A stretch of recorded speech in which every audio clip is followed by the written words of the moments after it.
সম্মানিত যাত্রীবৃন্দ, কলকাতা থেকে কুতুমপুরের সকাল 11টার ট্রেনটি আর কিছুক্ষণের মধ্যেই স্টেশনে এসে পড়বে। আমি আবারও বলছি, কলকাতা থেকে কুতুমপুরের ট্রেনটি আর কিছুক্ষণের মধ্যেই স্টেশনে এসে পৌঁছবে।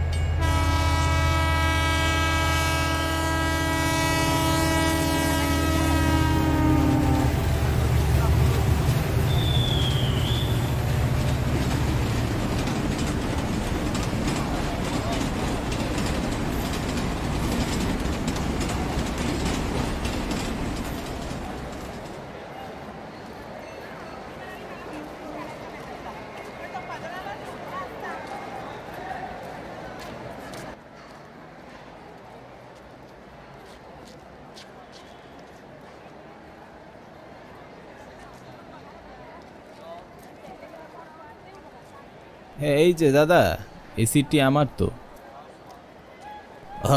সরি সরি, বসুন।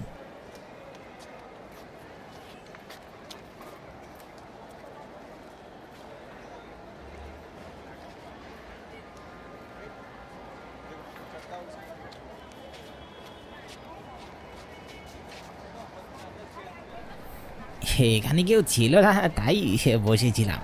আমি যেখানে সিট পেয়েছি সেখানে শুধু মহিলারা বসে আছে। গল্প করে করে মাথাটা খারাপ করে দিচ্ছিল। আর কোথায় যাবেন দাদা? আমি কুন্দুপুর স্টেশনে নামবো। সে তো অনেক দূরের পথ। আমি গোসাইগাড়ি স্টেশনে নামবো। ও আচ্ছা।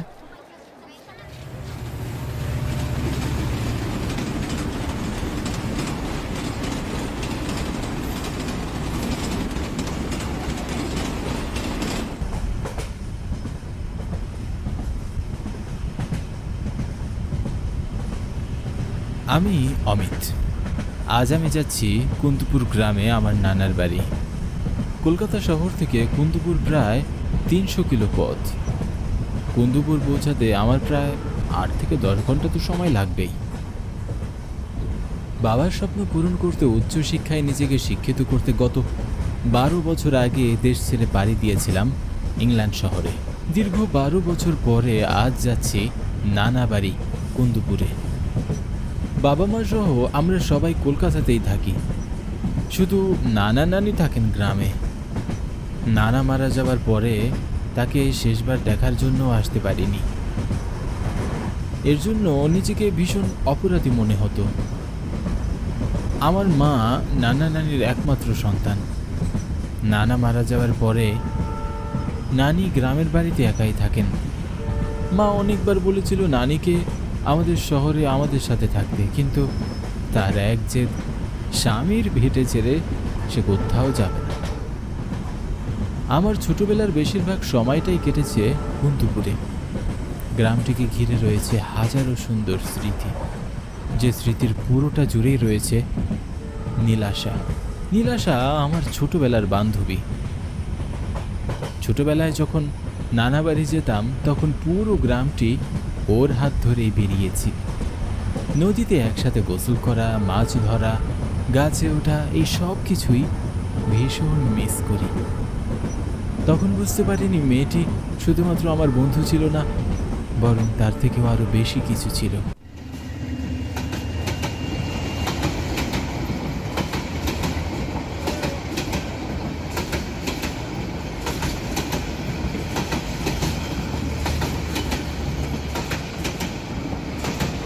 আমি পরে বুঝতে পারলাম নীলাশাকে আমি আসলে ভালোবাসতাম, আর এখনো মনে পড়ে।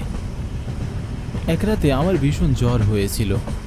নীলাশা সেদিন তার বাড়ি না গিয়ে সারা রাত আমার পাশে বসে মাথায় পানি ঢেলেছিল। এই বিষয়টি নিয়ে নানি আমার সাথে সারাক্ষণ ঠাট্টা করত। এত বছর পরে গ্রামে যাচ্ছি, জানি না নীলাশার সামনে গেলে সে আমাকে চিনতেও পারবে কিনা। বিদেশে থাকতে সারাক্ষণ নীলাশার কথা ভাবতাম, কবে ওকে দু চোখ ভরে দেখব, সেই আশায় দিন পার করেছি। তাই তো দেশে ফিরে আর দেরি না করে চলেছি নীলাশার কাছে, নীলাশার স্মৃতিচারণ করতে। কখন যে ঘুমে আচ্ছন্ন হয়ে পড়েছি নিজেও জানি না।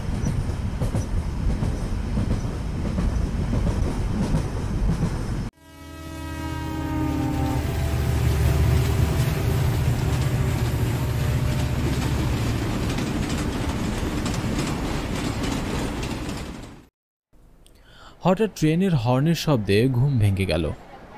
জানালা দিয়ে বাহিরে তাকিয়ে দেখি কুন্দপুর স্টেশন। ভাগ্যিস ঘুমটা ভেঙে গিয়েছিল, নয়তো স্টেশনে নামতেই পারতাম না। তাড়াহুড়ো করে স্টেশনে নেমে পড়লাম। তখন রাত প্রায় 8টা বাজে। ট্রেন থেকে নেমে দেখি চারিদিকে ঘুটঘুটে অন্ধকার। ছোট্ট স্টেশনটিতে মিটমিটে একটি লাইট জ্বলছে। আমার সাথে আরও 2-3 জন লোক নেমেছিল স্টেশনে, তবে তারা নামার সাথে সাথেই যে যার মতো চলে গিয়েছে। এখন পুরো স্টেশন জুড়ে আমি একা দাঁড়িয়ে। সামনে একটু হেঁটে যেতেই দেখি একটি রিক্সা দাঁড়িয়ে আছে। একজন বৃদ্ধ রিক্সা চালক রিক্সার উপর শুয়ে নাক ডেকে ঘুমাচ্ছে।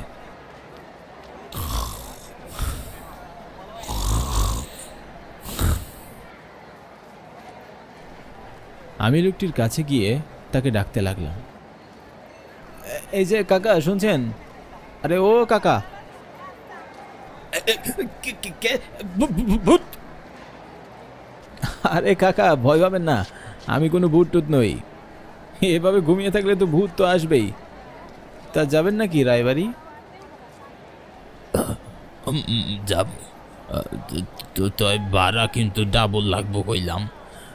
রাতের বেলা গাড়ি চালানো ভীষণ কষ্টের। আচ্ছা ঠিক আছে, চলুন, ভাড়া যা নেবেন তাই দেব।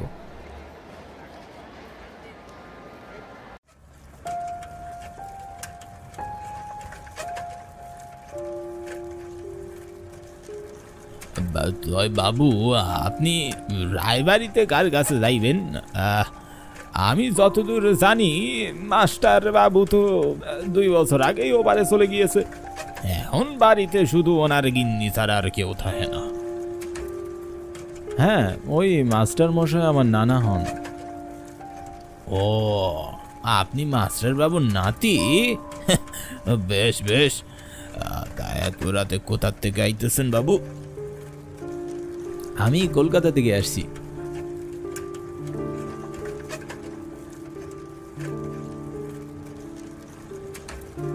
আচ্ছা বলুন তো, আপনার তো মোটামুটি ভালোই বয়স হয়েছে, এই বয়সেও এমন রাতের বেলায় রিক্সা চালান, আপনার কোনো সন্তান নেই? কি যে কন বাবু, ছেলেরা কি আর আয় রোজগার করবার দিব আমারে? তারা তাদের সংসার নিয়েই ব্যস্ত। আমরা 2 বুড়াবুড়ি নিজেরাই খাইটা কইটা খাই বাবু। কি যে বলেন না, এরকম প্যাডেলের রিক্সা চালানো তো অনেক কষ্টের। বৃদ্ধ বয়সে যদি নিজের সন্তানের কাছ থেকে এতটুকু সাহায্যই না পাওয়া যায়, তাহলে আমার সন্তান রেখে কি লাভ? থাক বাবু, আফসোস করি না। আমি আশীর্বাদ করি ওরা যেন নিজেদের পরিবার লইয়া ভালো থাকে। কথা বলতে বলতে রিক্সাটি এসে থামলো একটি পুরনো 2তলা মাটির বাড়ির সামনে।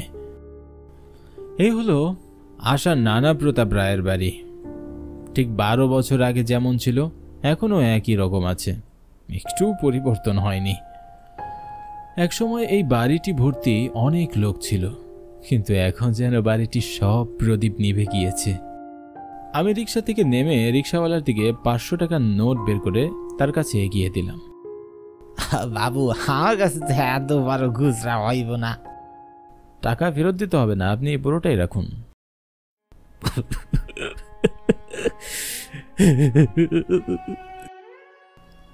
আরে আরে কাঁদছেন কেন আপনি?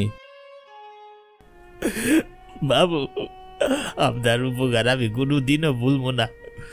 আজ 4 দিন যাবত আমার গিন্নির অনেক জ্বর, তার অভাবে তারে ওষুধ কিনে দিতে পারি নাই।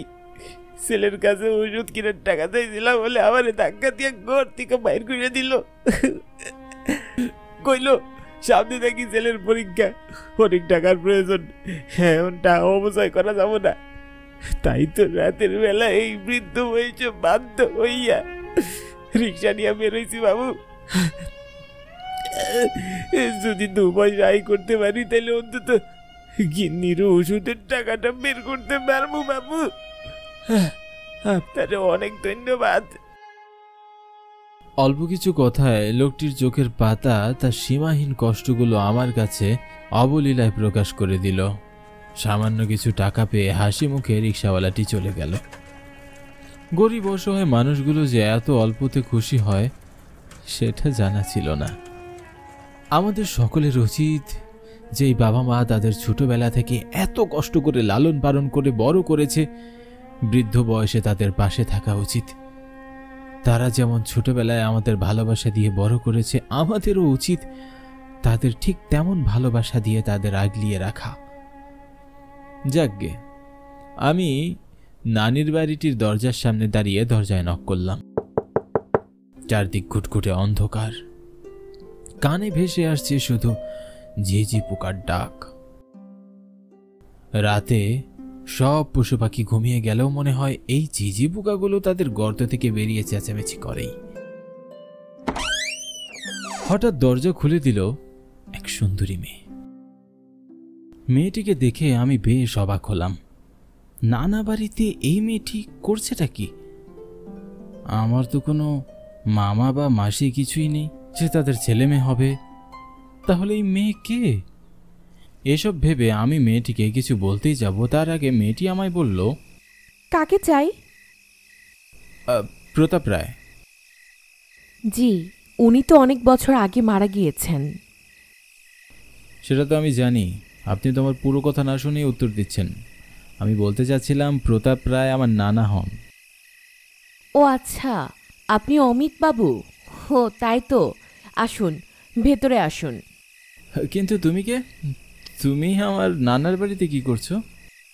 আমি নিঝুম, পাশের বাসায় থাকি। আজ কয়েকদিন যাবৎ ঠাম্মা ভীষণ অসুস্থ, তাই এখানে থেকে ওনার দেখাশোনা করি।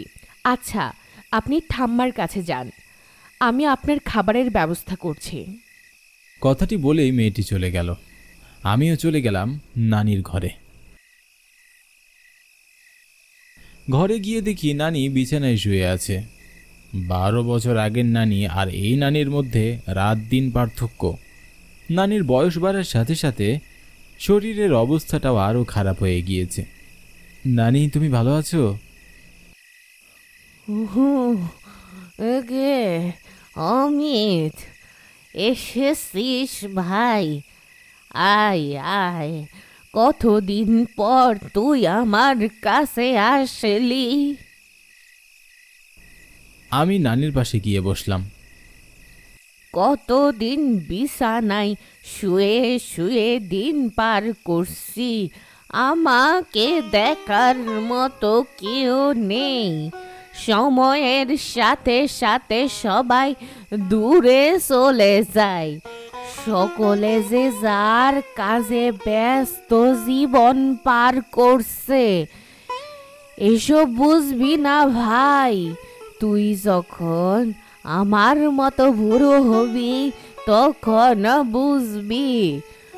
এখন পাশের বাড়ির নিজুম মেয়েটা আমার দেখাশোনা করে, ভগবান যেন ওর ভালো করে। নানির কথা শুনে আমার ভিতরে বেশ খারাপ লাগলো। বয়স্ক আর অসুস্থ মানুষ পৃথিবীতে সব থেকে বেশি অসহায়। আমাদের সকলের উচিত তাদের পাশে থাকা। নানি, তুমি কষ্ট পেও না, আমি তো এসেছি, এখন তোমার কাছেই আমি সারাক্ষণ থাকব। ঠিক আছে ভাই, তুই যা, হাত মুখ ধুয়ে ফ্রেশ হয়ে খাবার দাওয়া করে একটু বিশ্রাম কর। ভেবেছিলাম নানিকে নীলাশার কথা জিজ্ঞাসা করব, কিন্তু নানির যা অবস্থা তাকে এসব কথা জিজ্ঞাসা করা একদমই ঠিক হবে না। তাই মনে মনে সিদ্ধান্ত নিলাম কাল সকালে আমি নিজেই যাব নীলাশার সাথে দেখা করতে। এটা ভেবে সেই দিন রাতে খাওয়া দাওয়া করে ঘুমিয়ে পড়ি। পরের দিন সকাল সকাল ঘুম থেকে উঠে যেতে চাইলেও যাওয়া সম্ভব হলো না। সকাল থেকেই নানি আরো বেশি অসুস্থ হয়ে পড়ল। সারা দিন পার করলাম নানির কাছে, ডাক্তার ডেকে ওষুধ এনে দিলাম নানিকে। বিকেল হতে না হতেই নানি অনেকটাই সুস্থ হয়ে গেল। নানিকে সুস্থ হতে দেখে আমার আর তর সইছিল না, তাই বিকেল হতেই বেরিয়ে পড়লাম নীলাশার বাড়ির উদ্দেশ্যে। আমি যাচ্ছি ঝিলের পাড়ে নীলাশার বাবার দোকানে। ছোটবেলায় নীলাশা তার বাবার দোকানেই বেশি সময় কাটাতো। আমি নৌকা করে যেতাম নীলাশার বাবার দোকানে। নীলাশা তার বাবার ভয়ে লুকিয়ে লুকিয়ে চকলেট দিত। হাঁটতে হাঁটতে সন্ধ্যার দিকে ঝিলের পাড়ে এসে দেখি ঝিলে শুধুমাত্র একটি নৌকা আছে। আমি মাঝিকে বললাম,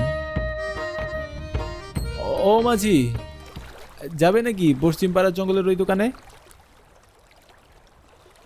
না না দাদা, এখন সন্ধ্যার সময়, আমি ওই সব পথে যেতে পারবো না।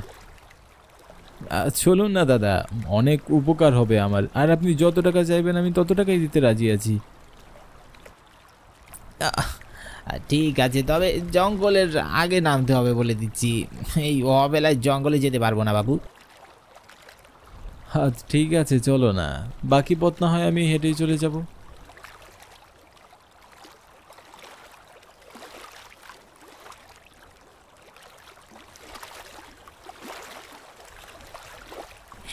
পশ্চিম পাড়ার পরিবেশটা এখন আরও ভালো নেই দাদা, বুঝলেন? কিছুদিন আগে সেখানে একসাথে 3 জন ডাকাতের লাশ পাওয়া গিয়েছে। ডাকাতগুলোর মৃত্যুর কারণ জানা যায়নি, সেই থেকেই ও পথে আর কেউ চায় না। একটু রাত হলেই জঙ্গলের ওপাশ থেকে আজব আজব শব্দ ভেসে আসে বাবু, আর যা কোনো মানুষের তো হতেই পারে না। মাঝিটি বক বক করেই চলেছে, তার কথাতে আমার কোনো কান নেই।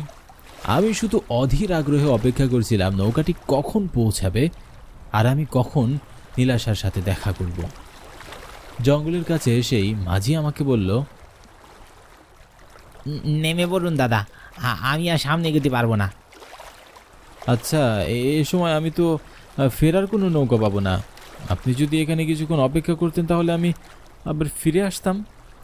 যদি অপেক্ষা করেন তাহলে ভাড়া আরও বাড়িয়ে দেব। মাঝি আমার প্রস্তাবে রাজি হলো। আমি নৌকা থেকে নেমে ঝিলের পাশের পথ ধরে হাঁটতে লাগলাম। জঙ্গল পেরিয়ে একটু সামনে এগোতেই দেখলাম একটি দোকান। দোকানটিতে চোখ পড়তেই আমার বুকের ভেতরটা ধুকপুকি উঠল খানিকটা। লজ্জায় মুখটি লাল হয়ে গেল। দোকানের সামনে গিয়ে দেখি একটি মেয়ে দোকানের সামনে বসে আছে। বুঝতে পারলাম এটিই হয়তো নীলাশা। মেয়েটি আমার দিকে ফ্যাল ফ্যাল করে তাকিয়ে আছে। আমাকে চিনতে পেরেছে কিনা সেটা বুঝতে পারছি না। আমি সামনে গিয়ে তাকে বললাম, নীলাশা? তার নামটি ধরে ডাকতেই সে খুশিতে কাঁদতে লাগলো। এতদিনে আসার সময় হলো তোমার, আমি তোমার জন্য কত দিন থেকে অপেক্ষা করছি। আচ্ছা আচ্ছা, সরি, আর কেঁদো না। অমিত, তোমাকে আমার অনেক কিছু বলার আছে, চলো ঝিল পাড়ে গিয়ে বসি।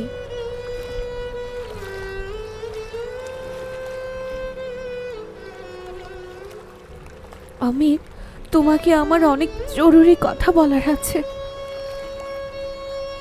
নীলাশার কথায় মনে মনে ভীষণ খুশি হলাম, আর ভাবলাম হয়তো সেও আমাকে ভালোবাসে, সেটাই বলতে চায়। কিন্তু সে আমাকে অবাক করে দিয়ে এমন একটা কথা বলবে ভাবতেই পারিনি। বলো নীলাশা, কি বলতে চাও? আজ আমি তোমার কথা শুনতেই তো এসেছি, আর আমার নিজের কথাও বলতে এসেছি। অমিত, এই যে তুমি আমাকে তোমার চোখের সামনে দেখছো, এটা সত্য নয়।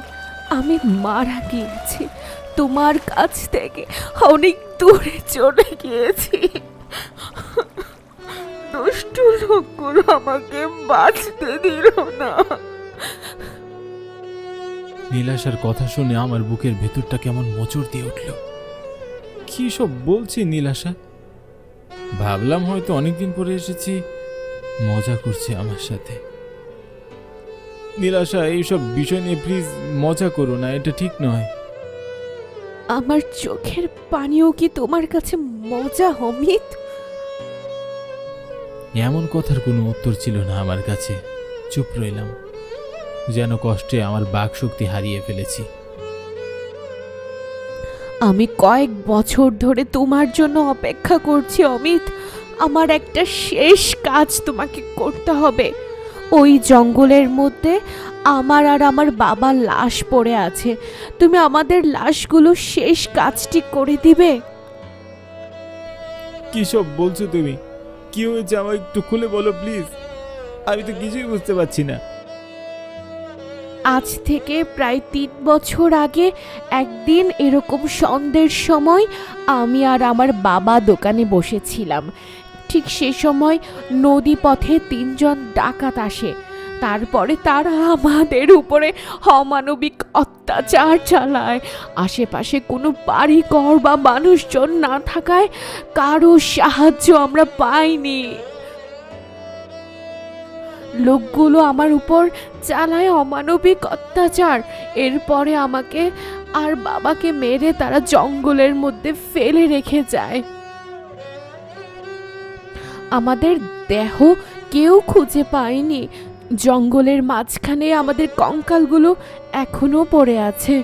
লোকগুলোকে মেরে আমি তো আমার প্রতিশোধ নিয়েছি, কিন্তু আমি এই নিষ্ঠুর পৃথিবী থেকে মুক্তি পাইনি।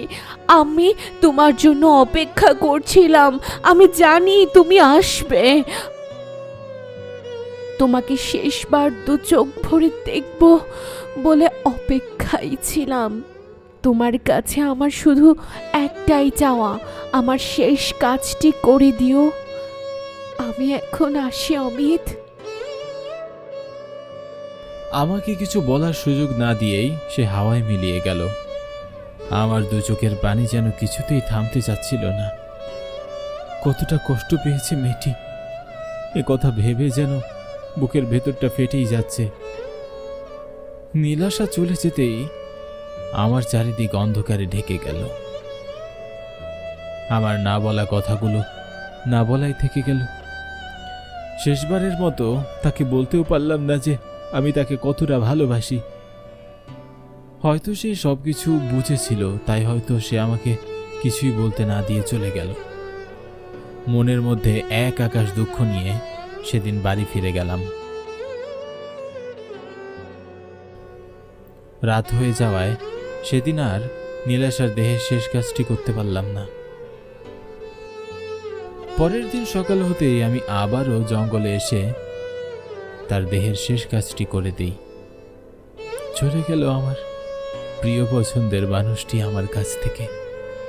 তাকে এই জন্মে আমার আর নিজের করতে পারলাম না।